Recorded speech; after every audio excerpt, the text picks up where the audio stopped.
चंदा सितारों का डेरा रहेगा।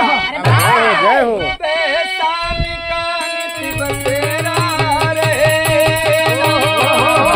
जब तक रहे गंगा जमुना में पानी, गजरी चौलरिए मेरा महकना रहे।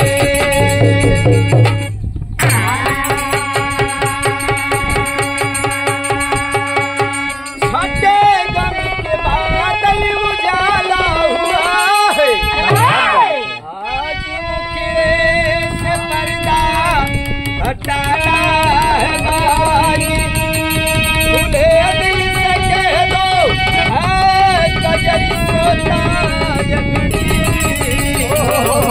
मेरे कुल वंशज राजा राम के अखाड़े पे आशीर्वाद बनाना है।